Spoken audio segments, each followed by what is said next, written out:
بسم الله الرحمن الرحيم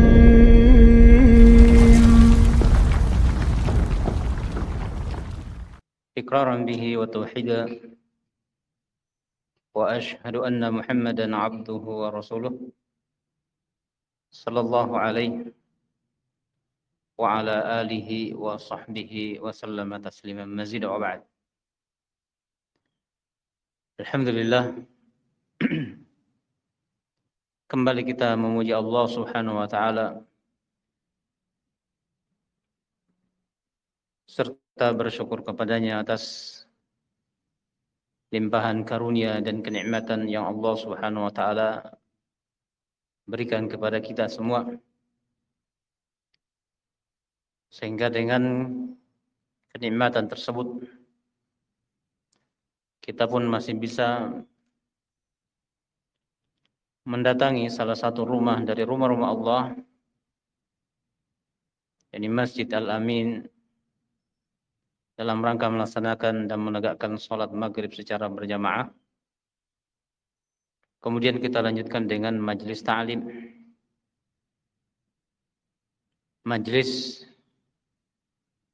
yang insyaallah padanya dibacakan firman-firman Allah, demikian pula sabda-sabda Rasulnya sallallahu alaihi wasallam dan aqwal para ulama. Alhamdulillah, di pertemuan sebelumnya kita telah memasuki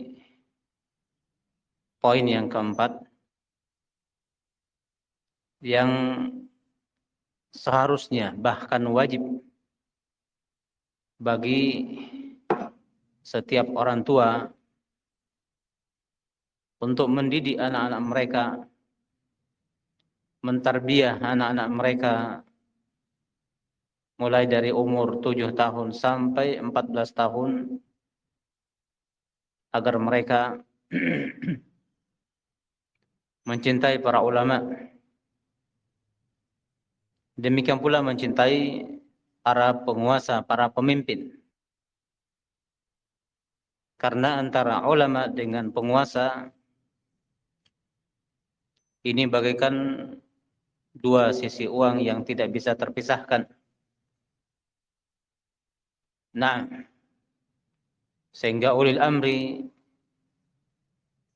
yang dimaksudkan oleh Allah Subhanahu wa taala dalam firman-Nya, ya ayyuhalladzina amanu atti'ullaha wa atti'ur rasula wa ulil amri minkum, itu adalah al ulama wal umara. Di mana dalam ayat tersebut Allah Subhanahu wa taala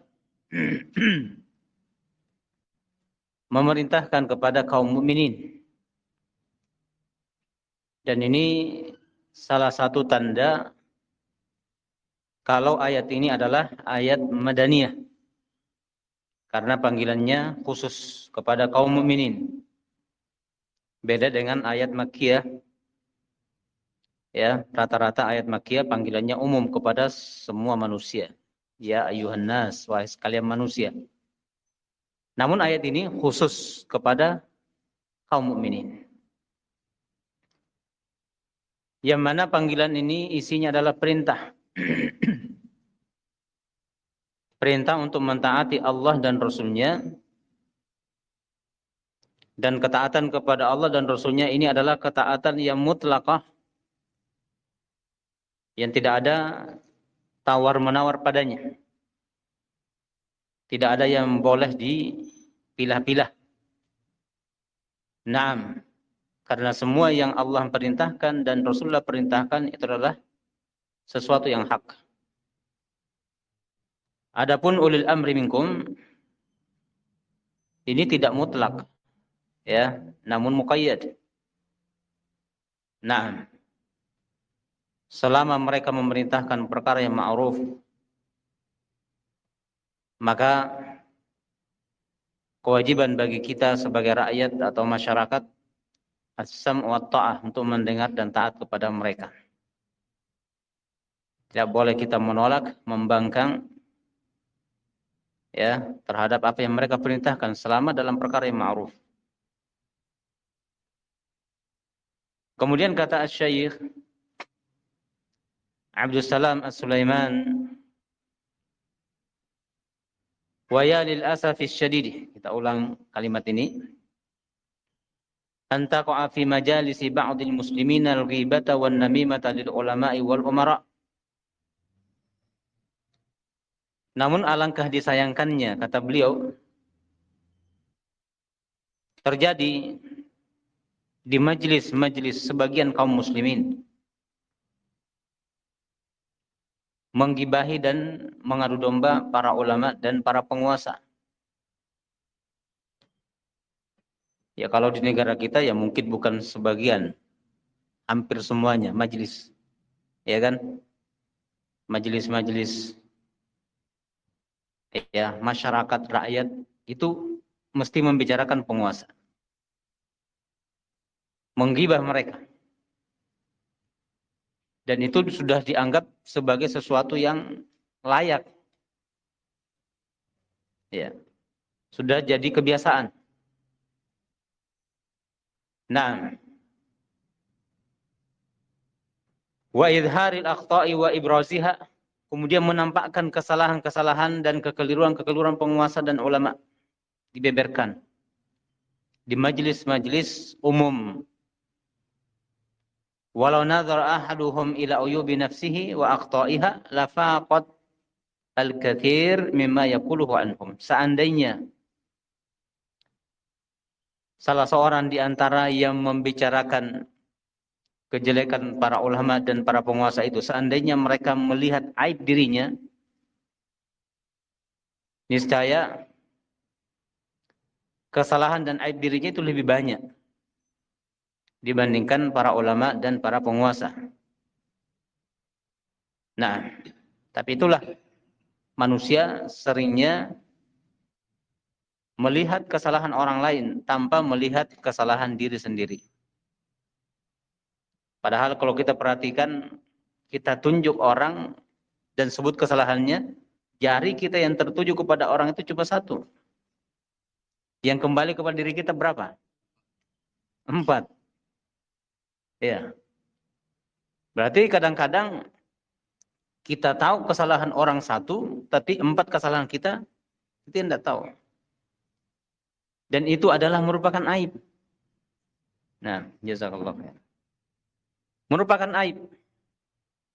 Aib bagi diri kita. Kenapa? Karena kita tahu kesalahan orang, kesalahan kita tidak kita ketahui.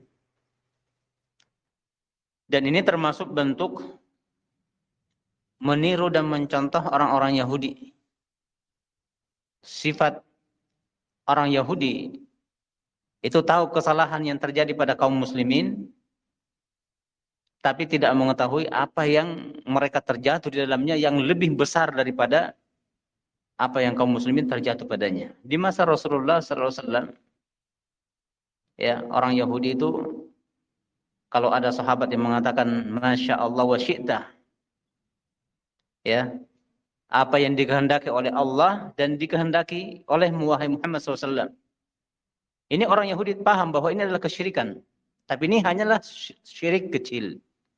Syirik kecil. Yang mereka terjatuh dalam syirik besar, mereka tidak tahu. Mereka menganggap Uzair adalah putra Allah. Sebagaimana Nasara menganggap Isa alaihissalam sebagai putra Allah. Yang pada akhirnya mereka menyembah, orang Yahudi menyembah Uzair, dan orang Nasara menyembah Isa alaihissalam. Itu syirik besar. Syirik yang mengeluarkan pelakunya dari agama tauhid. Nah, maka hendaknya kita menyadari bahwa yang namanya membeberkan kesalahan, kekeliruan penguasa dan juga para ulama itu adalah sesuatu yang tidak layak. Ya.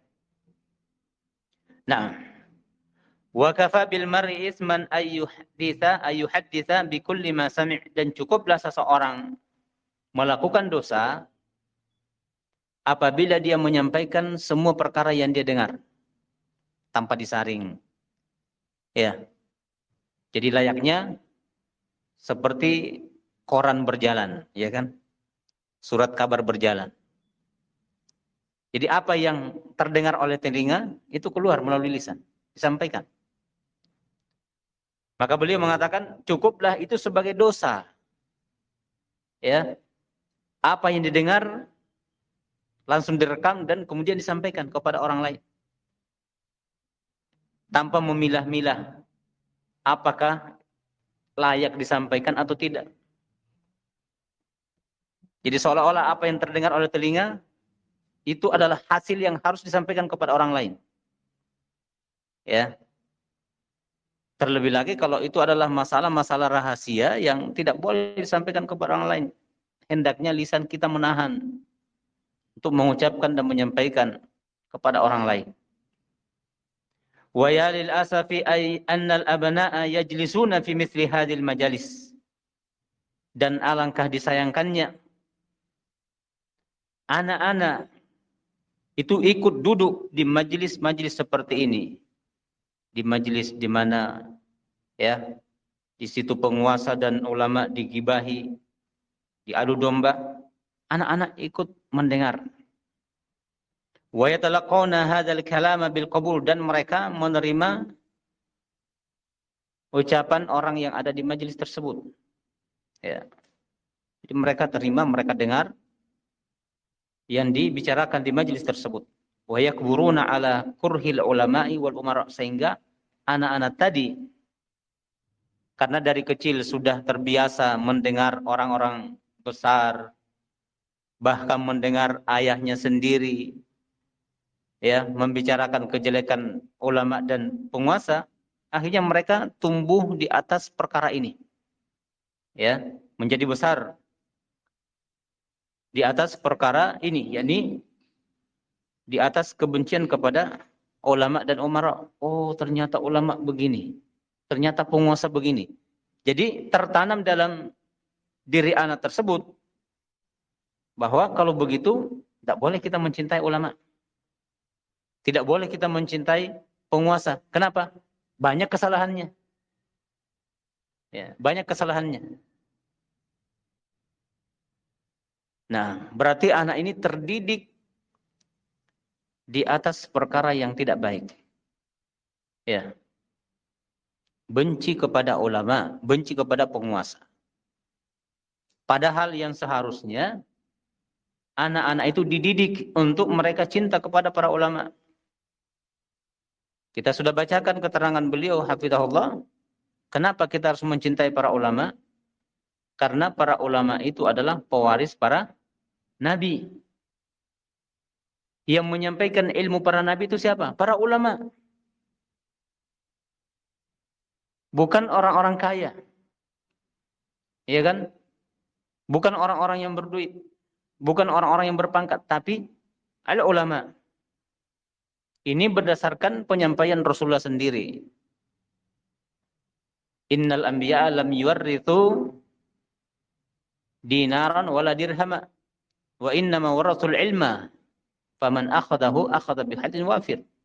Rasulullah mengatakan sesungguhnya para nabi itu tidak mewariskan dirham, tidak pula dinar. Dirham itu mata uang perak, dinar mata uang emas. Dalam arti bahwa para nabi tidak mewariskan harta.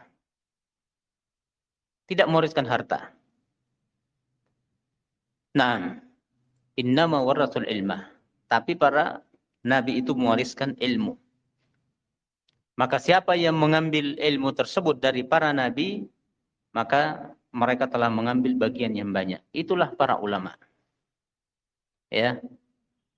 Sehingga mencintai para ulama itu berarti mencintai apa yang mereka bawa. Apa yang mereka bawa? Ilmu dari para nabi. Berarti itu bagian dari mencintai para nabi. Iya kan? Nah, kalau demikian, dididik dan dibiasakan anak-anak untuk benci kepada para ulama, berarti membenci apa yang mereka bawa. Dan yang mereka bawa adalah warisan para nabi, berarti membenci warisan para nabi. Berarti ujung-ujungnya membenci para nabi. Ujung-ujungnya membenci para nabi. Ini tanpa disadari banyak orang tua terjatuh dalam perkara ini. Mengajari anaknya, oh jangan kamu belajar sama ulama seperti ini. Ini ulama yang fasik. Menuduh orang berzina tanpa bukti. Nah, subhanallah. Anak kecil dididik, dia biasakan seperti itu. Untuk membenci ulama. Sehingga anak tadi akan tumbuh dewasa dalam keadaan apa? Tentu membenci para ulama dan para penguasa. Kenapa? Orang tuanya sendiri yang mendidik dari kecil. Nah, dan juga penguasa ini kenapa harus kita cintai? Juga sudah kita jelaskan bahwa melalui penguasa itulah urusan-urusan kita sebagai rakyat, sebagai masyarakat itu bisa terselesaikan. Kita butuh surat-surat. Melalui siapa? Penguasa. Sedikit-sedikit ke lurah, ke desa, ya kan? Mau nikah kemana? Ke penguasa lagi. Ya. Kita tidak bisa lepas dari penguasa. Nah, mereka lah yang mengatur keamanan. Mereka pula yang menegakkan syariat. Nah, maka termasuk salah satu akhlak jahiliyah adalah mereka orang-orang jahiliyah itu tidak mau tunduk kepada penguasa. Sehingga masyarakat jahiliyah adalah masyarakat yang kacau. Ya, masyarakat yang kacau, tidak mau tunduk kepada penguasanya. Akhirnya penguasa itu tidak ada manfaatnya sebagai penguasa karena tidak didengar. Ya. Dan kekuasaan penguasa tentu goyang ketika rakyatnya tidak mendengar.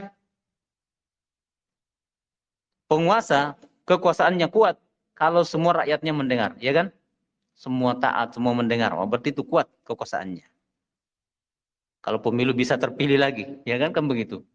Tapi kalau sudah banyak yang menentang, sudah banyak membicarakan keburukannya, kejelekannya, kesalahannya, periode berikutnya jatuh dia. Ya kan? Nah,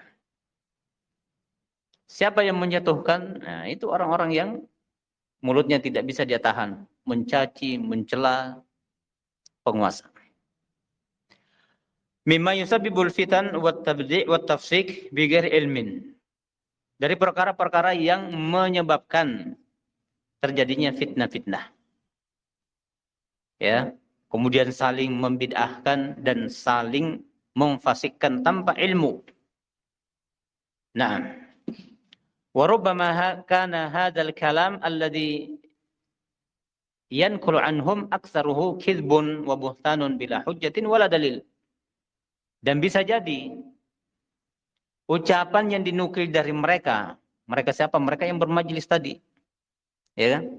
Bermajelis kemudian membicarakan kejelekan ulama dan penguasa. Bisa jadi nukilan-nukilan yang mereka nukil, pembicaraan yang mereka nukil di majelis tersebut kebanyakannya adalah dusta. Ya. Kebanyakannya adalah dusta, bohong, tanpa hujah dan tanpa dalil.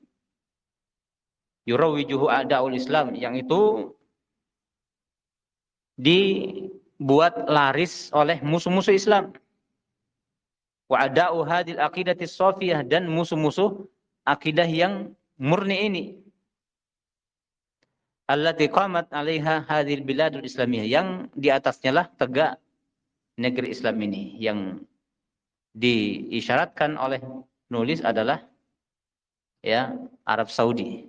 Yang Arab Saudi kita kenal itu adalah negara tauhid. Ya, negara tauhid. Nah, itu sejak kekuasaan Muhammad bin Saud, ya, yang semasa dengan Syekhul Islam Muhammad bin Abdul Wahhab. Di saat itulah Jazirah Arab, secara khusus Arab Saudi, itu menjadi negara tauhid. Ya, padahal sebelum itu, kalau kita lihat foto-foto terdahulu, foto-foto kuburan terdahulu, kalau foto itu dilihat dari kejauhan, itu seolah-olah kota metropolitan. Karena banyak bangunan-bangunan di kuburan itu. Ternyata kuburan dibangun. Ya. Jadi kayak kota. Tapi dengan dakwah Syekhul Islam Muhammad bin Abdul Wahab, ya, Saudi ini menjadi negara tauhid, semua kuburan diratakan. Ya. Itu atas perintah khalifah ketika itu Muhammad bin Saud rahimahullah taala. Nah, dikerahkan para aparat untuk menghancurkan kuburan-kuburan yang lewat dari sejengkal. Sehingga sampai sekarang kalau kita lihat, kita ziarah ke pekuburan ya Baqi yang ada di Madinah, itu semuanya sama dan rata, tidak ada yang lebih dari sejengkal. Mau kuburannya sahabat atau tabi'in atau atba'ut tabi'in, sama semuanya. Tidak ada yang di tembok. Ya. Bagaimana dengan kuburan Rasulullah? Apakah di tembok? Tidak. Hanya bagian luarnya, dindingnya ditembok karena itu adalah kamar rumah beliau, ya kan? Tapi kuburan sendiri tanah. Kalau video-video yang beredar mengatasnamakan kuburan Rasulullah ditutup dengan kain hijau, ya kan? Di situ ada pedangnya Rasulullah, itu bohong. Itu bukan kuburan Rasulullah. Tidak seperti itu kuburan Rasulullah. Ya. Tidak ditembok kuburan Rasulullah. Siapa yang tembok? Kalau kita baca tulisannya, itu bukan kuburan Rasulullah, kuburannya Abdul Qadir Al-Jailani. Ya. Tapi yang menyampaikan kata ini kuburannya Rasulullah, seperti inilah penampakan kuburan Rasulullah. Ini dusta. Dusta. Nah, jadi akidah di Arab Saudi itu terjaga sampai sekarang, alhamdulillah. Ya. Nah, wa yaqulu Syekh Abdul Aziz Ibnu Baz rahimahullah taala. Kemudian Asy-Syaikh Abdul Aziz bin Abdullah bin Baz rahimahullah, yang beliau pernah menjabat sebagai rektor Jami'ah Islamiyah Madinah, dan beliau pernah menjabat sebagai mufti Arab Saudi sebelum Asy-Syaikh Abdul Aziz Al-Syaikh yang masih mufti sekarang, ya, Syekh Abdul Aziz. Nah, Syekh Abdul Aziz bin Baz yang beliau ya di masa mudanya sempat melihat sampai umur 16 tahun itu masih melihat, tapi umur 16 tahun mulai penglihatannya hilang sedikit demi sedikit sampai kemudian buta sama sekali. Dan itu berlangsung sampai beliau meninggal, ya, buta sampai beliau meninggal. Jadi awalnya beliau bisa melihat. Nah, tapi subhanallah, ya, keilmuan beliau luar biasa sampai menjadi mufti Arab Saudi. Nah, beliau ungkapkan di dalam kitab beliau Al-Ma'lum min Wajibi Al-Alaqati Bainal Hakim wal Mahkum. Beliau mengatakan, laisa min manhajis salaf at-tashhiru bi uyubil wulah. Bukan termasuk manhaj as-salafus saleh. Bukan termasuk metode, ya, dakwah manhaj salafus saleh memasyhurkan, ya, aib-aib penguasa. Itu bukan manhaj as-salafus saleh. Nah, kalau kita lihat para harakiyin, orang-orang yang terjun pada pergerakan-pergerakan, mereka ketika khutbah Jumat atau khutbah Id, yang disampaikan kesalahan penguasa, ya kan? Nah, yang disampaikan adalah kesalahan-kesalahan penguasa. Nah, itu bukan manhajnya as-salaf. Memasyhurkan kesalahan-kesalahan penguasa, aib-aib penguasa. Wa dzikru dzalika 'alal manabir, dan menyebutkan kesalahan dan aib penguasa di atas mimbar. Ya, di atas mimbar disampaikan. Mimbar Jumat atau ke mimbar Id. Lianna dzalika yufdi ila al-inqilabat. Kenapa manhaj salaf tidak melakukan hal itu? Karena menyebarluaskan aib dan kekurangan penguasa itu akan mengantarkan kepada inqilabat, revolusi. Ya kan? Akan terjadi revolusi. Wa adami sam'i wa ta'ati fil ma'ruf, dan tidak mendengar serta tidak lagi taat kepada penguasa walaupun dalam perkara yang ma'ruf. Ya. Masyarakat akan menilai, oh berarti penguasa kita ini jelek. Kenapa? Banyak kesalahannya. Ini salah, ini salah, ini salah. Berarti tidak layak kita dengar dan kita taat kepada mereka. Ya. Padahal termasuk kewajiban kita sebagai rakyat, sebagai masyarakat adalah as-sam' wa ta'ah, mendengar dan taat kepada penguasa. Barran kana aw fajira. Penguasanya orang yang baik atau orang yang fajir. Ya. Rasulullah tidak mengatakan taatlah, mendengarlah kalau penguasanya baik, kalau fajir enggak, berontak, enggak. Semuanya sama. Penguasa kita baik atau fajir, tetap Rasulullah menyuruh kita apa? As-sam' wa ta'ah kepada mereka. Mendengar dan taat kepada mereka. Inilah yang membedakan kita Ahlus Sunnah wal Jamaah dengan kelompok-kelompok yang menyimpang yang lain dalam hal menyikapi penguasa. Sangat berbeda. Ya. Kita tetap menjaga yang namanya as-sam' wa ta'ah. Nah, mereka enggak. Wa yufdi ila al-khuruj alladhi yadur wa la yanfa'.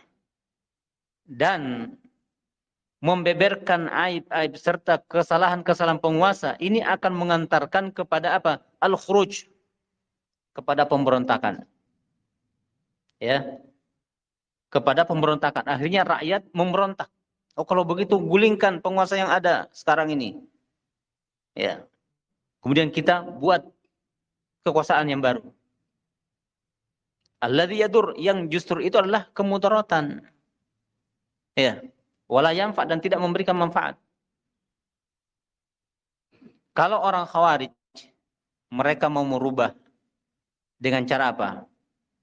Merubuhkan ataukah menurunkan, menghancurkan penguasa yang ada, yang banyak kesalahannya itu dirubuhkan oleh mereka. Baru dibangun dari bawah. Bangun yang baru. Ya. Jadi dibongkar dulu yang ada, kemudian membangun yang baru. Ahlus Sunnah tidak. Yang ada dibiarkan. Kemudian tetap dinasehati. Itu caranya. Ya. Kalau mereka tidak, hancurkan dulu. Kalau hancurkan berarti kan perang. Terjadi perang itu. Mau tidak mau terjadi perang. Karena penguasa tidak mungkin mau turun dengan sendirinya. Harus bertahan juga. Ada orang-orang yang setia dengan mereka. Akhirnya terjadi pertempuran, pertumpahan darah. Kalau Ahlussunnah tidak. Penguasa yang ada itu tetap kita dengar dan taat kepada mereka. Kalau ada kesalahannya, perbaiki kesalahan itu. Beda tidak caranya?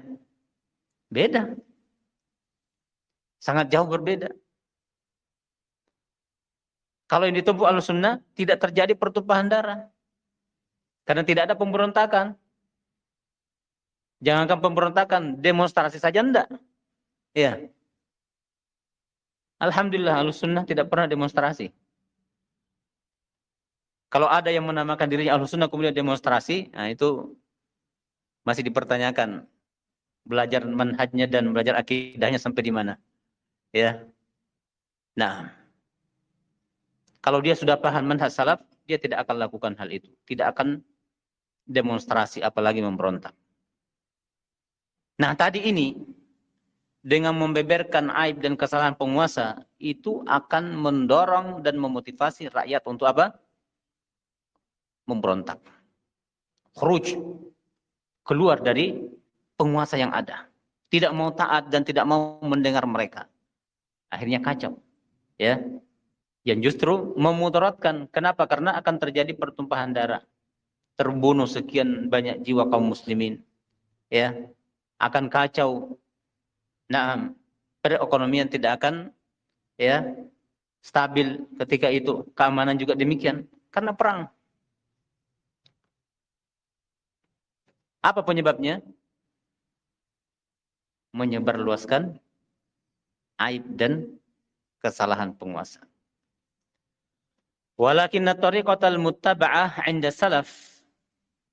Akan tetapi jalan yang senantiasa diikuti di kalangan as-salaf, ini yang sesuai dengan manhaj salaf adalah an-nasihatu fima bainahum wa bainas sultan. Menasehati, ya. Mereka as-salaf menasihati penguasa, menasihati pemerintah, wal kitabatu ilaih, dan menulis surat kepadanya, kepada penguasa. Awil ittisali bil ulama alladzina yattasiluna bihi, ataukah berhubungan dengan para ulama, nanti para ulama yang menyampaikan nasihat itu kepada mereka, para penguasa tadi.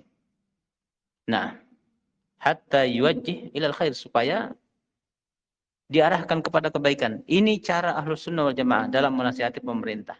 Kalau bisa langsung, langsung. Empat mata. Ya. Itu kalau sempat dan diizinkan. Naam. Maka itu yang terbaik. Bukan di khalayak ramai. Bukan di hadapan umum.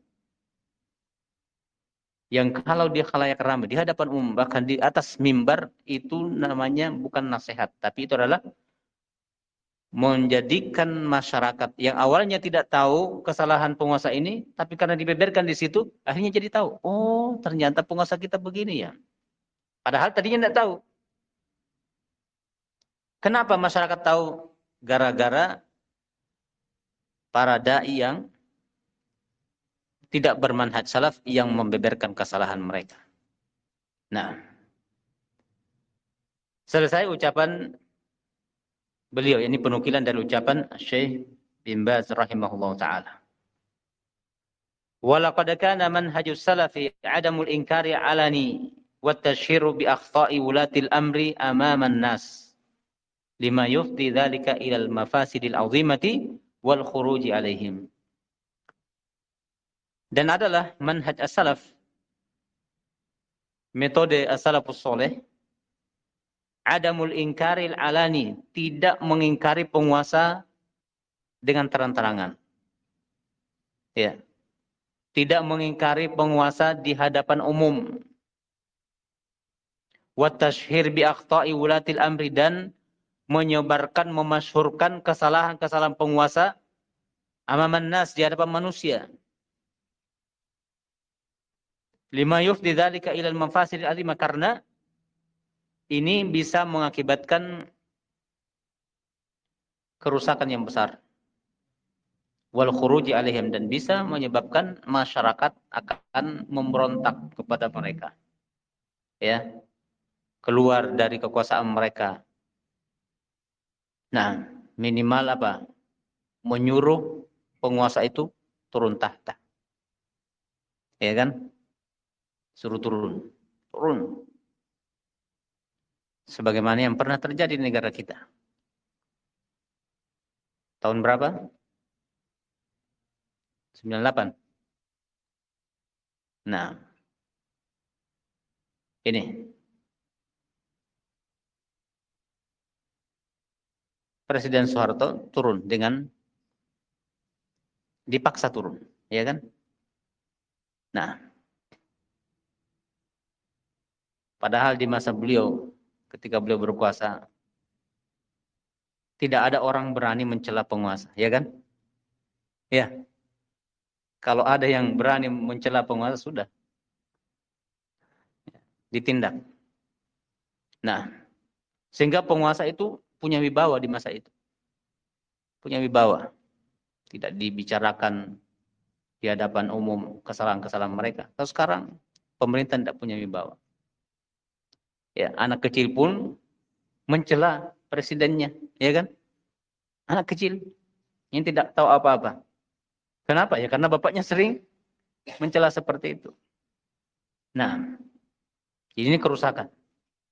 Ya, kerusakan yang muncul Disebabkan anak-anak terdidik dari kecil untuk mencela penguasa, tidak lagi mencintai penguasa mereka. Wa qad qila li Usamah bin Zaid radhiyallahu anhu, Usamah bin Zaid pernah ditanya, ya, radhiyallahu anhu, "Alla tadkhula ala Utsman litukallimah?" Apakah kamu tidak masuk menemui Utsman dan berbicara kepada beliau? Ini ketika Utsman menjadi khalifah. Faqala, maka Usamah bin Zaid berkata, "Atarawna anni la ukallimuhu illa asma'akum?" Apakah kalian melihat bahwa saya tidak menasihati dia, tidak ngomong kepada dia kecuali aku harus menyampaikan kepada kalian semuanya? Artinya apa? Apakah setiap kali saya berbicara kepada Utsman harus saya beritakan kepada kalian? Umumkan kepada kalian, nih lihat saya masuk menemui Utsman kemudian berbicara kepadanya? Kan tidak. Artinya secara rahasia. Sembunyi-sembunyi, bukan di hadapan umum. Dilihat, oh ternyata toh menasihati, dia masuk di ruangan khalifah. Tidak seperti itu sahabat. Nah, wallahi laqad kallamtuhu fima baini wa bainahu. Kata Usamah bin Zaid, demi Allah, saya sudah berbicara kepada dia. 4 mata saya dengan dia. Nah, maduna an aftatiha amran la uhibbu an akuna awwala man fataha. Tanpa aku ingin membuka satu perkara, gara-gara akulah yang pertama membukanya sehingga terbuka lebar. Ya, ini saya tidak mau jadi penyebab sehingga ya fitnah itu bisa terbuka lebar. Artinya apa? Beliau tidak mau, beliaulah yang mengungkapkan kesalahan Utsman sehingga tersebar kesalahan itu di masyarakat. Tidak mau. Itu adalah keburukan, kejelekan. Nah, ini sahabat yang mulia, Usamah bin Zaid, menjaga kemuliaan dan kehormatan Utsman bin Affan sebagai khalifah di masa itu. Kalaupun beliau punya kesalahan, kemudian Usamah bin Zaid menasihati, bukan di hadapan umum, bukan di khalayak ramai, bukan di atas mimbar. Nah, karena kalau di khalayak umum, di atas mimbar, kerusakannya lebih banyak, ya kan? Nah,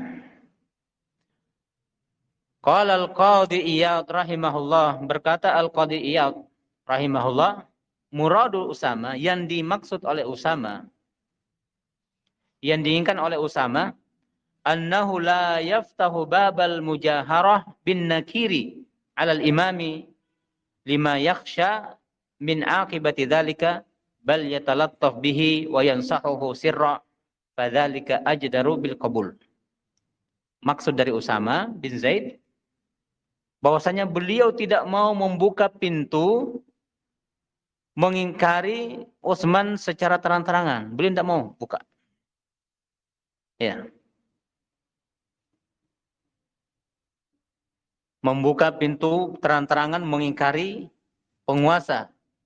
Beliau tidak mau. Lima yakhsha min akibati dzalik, karena apa yang beliau khawatirkan ya akibat dari perbuatan tersebut. Bal yatalattaf bihi, bahkan Usamah bin Zaid ya bersikap ramah kepada penguasa, wa yansahu sirra, dan menasihati secara rahasia. Menasihati secara rahasia. Fadzalika ajdaru bil qabul, itu yang lebih layak untuk diterima nasihatnya. Ya kan? Penguasa kalau dinasihati dengan rahasia, 4 mata dengan orang yang menasihati, itu lebih gampang untuk dia terima dibandingkan kalau di hadapan umum, di khalayak ramai, di atas mimbar. Ya.